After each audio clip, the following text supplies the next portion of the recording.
Good morning, everyone. Today, I'm going to talk to you about HR transformation a little bit and the HR business partner. As many of you know, we've been working on the systemic HR model now for almost 2 years. And what we've essentially been uncovering, and we talked a lot about this at our conference 2 weeks ago, is the transformational change that's been going on in human resources from that of an administrative, bureaucratic, compliance-oriented function to that of an advisory, consulting, data, and systems function. Now, it sounds like a big bunch of words, but the real story is that in this particular business environment, which is accelerating in speed and more driven by technology and transformation than any time in my career, we as HR professionals need to think of ourselves as the consultants and advisors on the people issues and the people strategies and the people programs that allow companies to flourish and grow and innovate and make money. And that is completely different from filling out forms and submitting tax information to the government and making sure people are following compliance rules. I'm not saying that stuff doesn't have to happen, but you're not going to get any credit for that anymore. So in this journey towards this more evolved consultative function of HR, we have to think about how we're organized. Now, the organization models of HR for many years, certainly when I got into it, were centered around service delivery, time and cost of service delivery. Let's recruit people as fast as possible. Let's train people as cheaply as possible. Let's allow people to get their questions answered as quickly as possible, and maybe along the lines, we'll do some surveys and, do some things to make people happy and improve their benefits at the same time. And that worked in the 1970s, 1980s, into the early 1990s. But when we entered a war for talent and a labor shortage and a skills shortage and an engagement shortage and, now a shortage of commitment in a sense from workers, we really had to become more consultative. Now, the organization structures that were created to facilitate the service delivery years of HR were called centers of excellence, where we took specialist roles and we put them into groups. It turns out there are 400 job titles in HR, and the number keeps expanding. I won't belabor you with the details. It's in the systemic HR research. But we're in a profession that is expanding. It's expanding in its breadth, in its scope, in its importance. So if you're not careful, you're going to have a lot of specialist COEs. You're going to have a diversity COE. You're going to have a pay COE. You're going to have an employee experience COE. You're going to have a career COE. You're going to have a leadership development COE. You're going to have a general high volume recruiting COE. You're going to have a COE focused on early hires, on people that are retiring. You get where I'm going, is that we built lots and lots of specialist groups in HR, all of which had, important roles to do important things. And it got too complicated. And many of them did tremendous work. But now we have to stitch them all back together. And in order to do that, we have to create this thing we call systemic HR, which you can read more about as you join our membership. And many, many companies talked about it at our conference. We actually had a lot of companies benchmarking themselves against each other in systemic HR. And one of the hallmarks of this more consultative or problem-oriented HR function, problem-oriented meaning you can solve a unique problem as opposed to selling a solution or delivering a solution that was predefined, is this thing we call the business partner. Now, I've read a lot of the books about business partners over the years, and the business partner role, and they're old, they're 20-year-old books.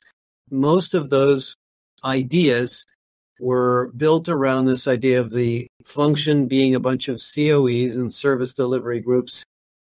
And then the business partner was the local professional who lived and worked in the business, got to know the issues locally in the manufacturing plant, in the retail stores, in the different countries or cities or business units, and just worked with management on their issues and then served as an ombudsman in a sense between the needs of those particular groups, or those pods as they're often called, and the COEs, to sort of buffer the COEs from handling lots of unique situations in different parts of the company. Kind of makes sense, but it's a little bit of an overhead job if you think about it that way. And so what happened was, in the early days of business partners, they were what were called generalists, because they were general and they were pointers or administrative assistants to help you get access to the information or the services you need from different parts of HR. If I want to change my tax withholding, or I moved, or I had a child, maybe I don't know how to fill out the form, or I can't find the right screen in Workday, I would just go to the business partner and say, hey, would you fill this out for me or tell me what I need to do? Well, that's not a particularly high-value job, especially when we're going to add more AI and make things even easier to do for yourself. So what does this person do? As we just launched this week, a big piece of research on this, generally what happens is we build little teams under the business partner, and the business partner becomes the local VP of HR for that business unit. And that person has a recruiting team under them, an L&D team under them, and maybe a few other specialists under them. Now you've got a whole bunch of HR departments. And we actually did a project last year for a company that had 2 to 3 times too many HR professionals, because they had built all these little business unit-centric HR groups that were taking care of the needs of the local business executives. So that happens, and the business partner in that scenario is a more senior job. And those of you that become business partners aspire to those jobs, because those are management or leadership roles, and they tend to be mini VPs of HR, and you learn a lot about the multifunctional aspects of HR. But operationally, it's very unproductive to do it that way, unless you can stitch these groups together. Because if the sales department in Germany needs a new hire program for, I don't know, some form of salesperson they're hiring, and the sales department in Australia also needs one of those programs, and they're both run locally by those business partners, you're not going to get any sharing. You're not going to get any infrastructure sharing. You're going to probably have a lot of duplication. You're not going to get any learning, etc. So we don't really want, ideally in systemic HR, the business partners to be VPs of HR. That is an evolution that happens. But really where we want to go is we want the COEs to be virtual and integrated and much more experiential in design. We want to have package solutions available for things like sales training, onboarding, management development, new hire, new manager training, and so forth. And then we want the business partners to be consultants. And so in the evolved companies, the business partners are really like senior consultants, and they oftentimes work in a pool. They may be assigned to a given business unit, but their job is not to replicate resources for that business unit, but to learn what's going on in that business unit and diagnose the problem and share it with others to come up with innovative solutions and affect the rest of HR, so the rest of HR can lean in that direction. And so there may be a need to create a special COE or pod of HR people for that business unit. That's not unusual at all. Of course, if you're a really fast-growing tech company and you have 500 salespeople and you're hiring another 500 more, you probably need a sales training group, you need a sales recruiting group, you need a sales leadership group. And so, that group, which may be virtual for a while, would be led by this business partner. But over time, the business partner works on other things and operates more as a consulting resource than as a local HR leader, which, just really puts them into another, in some sense, bureaucratic role. And, now that we've got a chance to talk to a lot more companies about this, and we've been through what MasterCard's doing, what Lego's doing, what some of the healthcare providers are doing, some of the big insurance companies, this is a very powerful change, very powerful. Now, that leads to the question, what is a consultant? And, most of you in HR have had consulting opportunities to do consulting, but you may never have been trained or really taught what consulting is.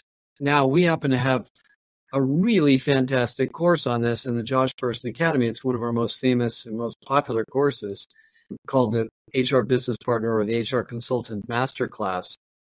And Bill Pelser, who teaches it, has been a senior consultant all around the world for most of his career. And what these roles look like in this more systemic model is very, very good relationship people at getting to know senior leaders, understanding the nature of the problems in detail, not second guessing that the solution to the problem is something we already have, because it may not be. I mean, I used to laugh a lot when I was doing a lot of learning and development research that if you're an L&D professional, the solution to every problem is training. And yes, every problem could be solved by training, but it may not be the right solution to the actual problem you're facing, even though it seems like training would help. So what we want to do as a business partner is really diagnose the situation clearly and then work within the rest of HR to bring the resources to bear from a pool of other consultants who can leverage the COEs and the solutions in place to solve that problem.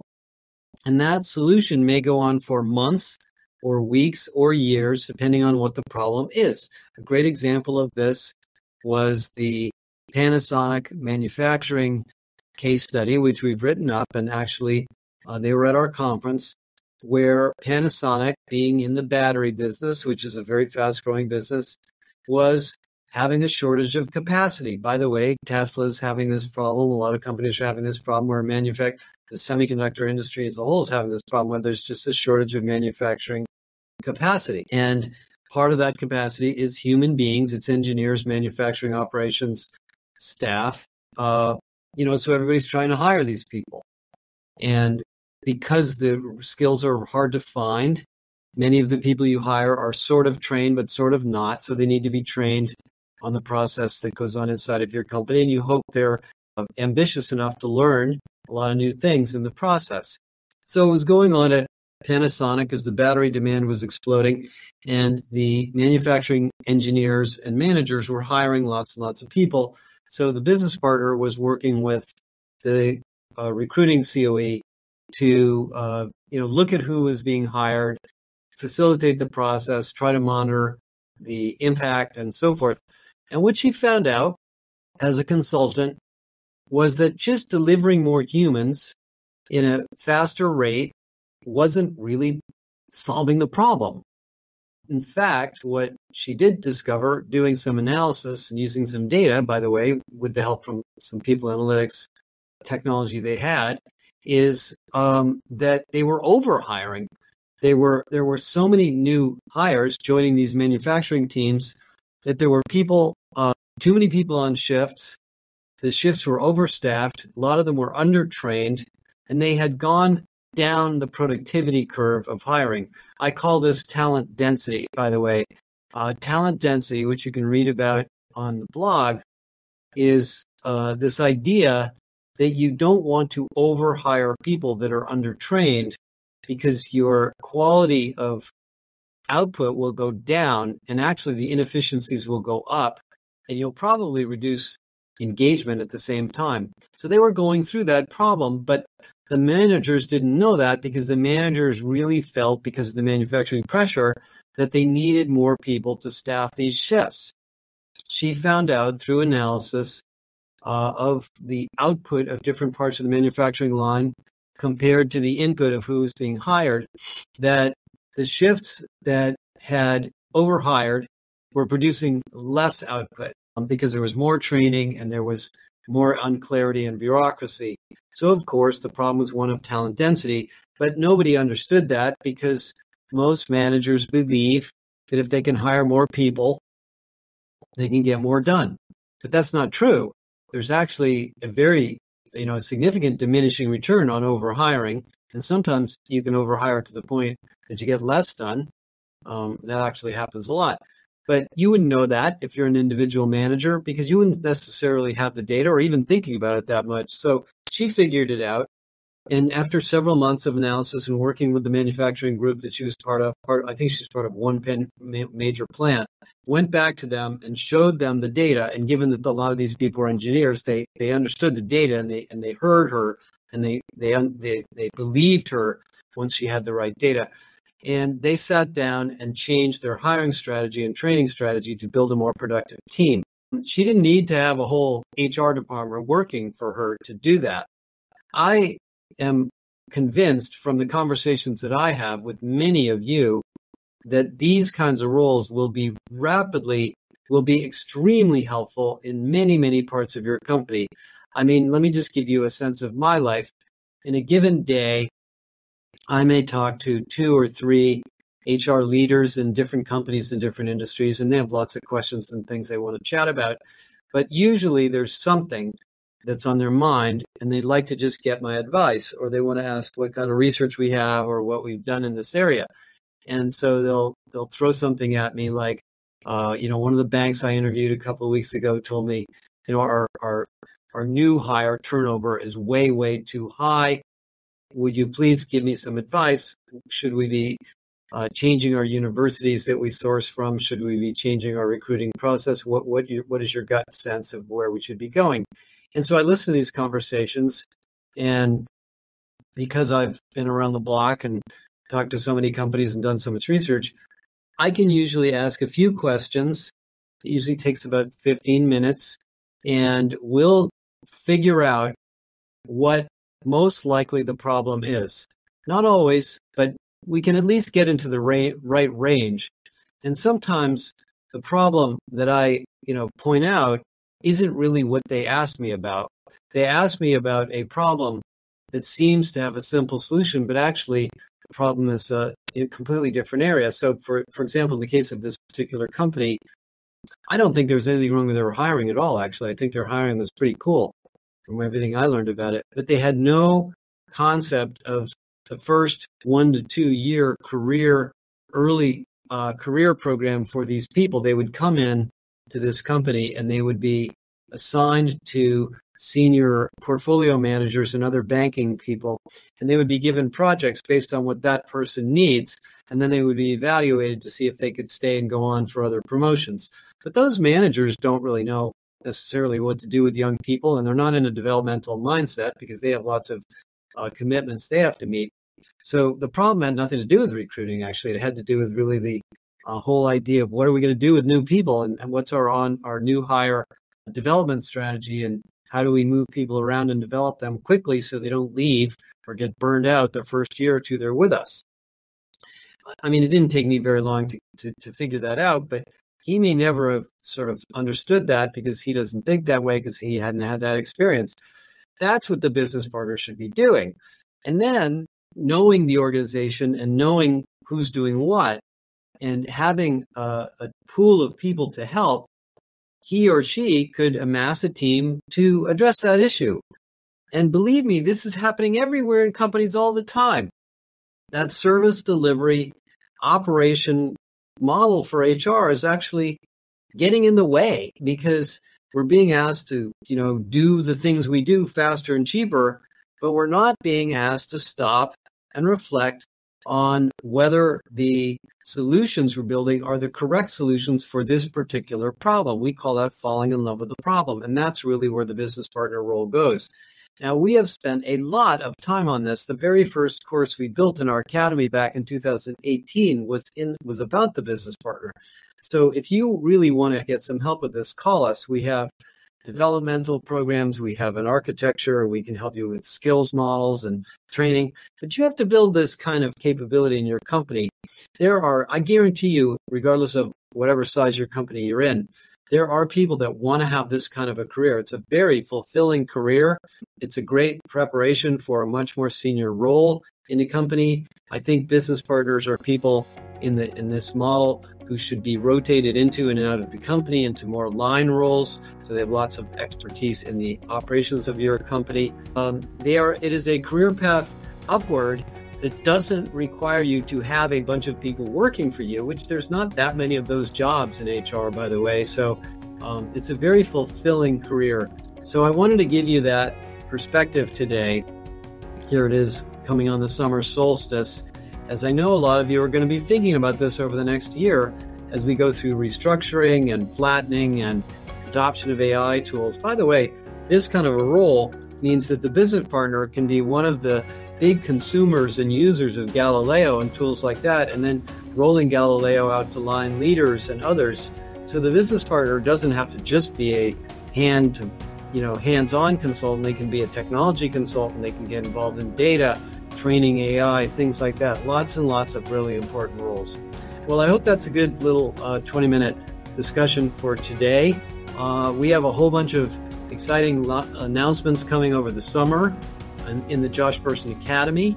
I won't tell you what they are yet, but they're coming soon. New courses and a whole new career experience for HR professionals. And I hope you're having a great summer. I know a lot of you are taking a little bit of time off, and we will be around and hope to hear from all you guys and keep in touch. We're starting the big reset again in another week or two. Those of you that haven't joined and would like to join, reach out to us and we'll let you know if you're qualified. Lots and lots of fun stuff to do there. Thanks, everybody. Have a great weekend.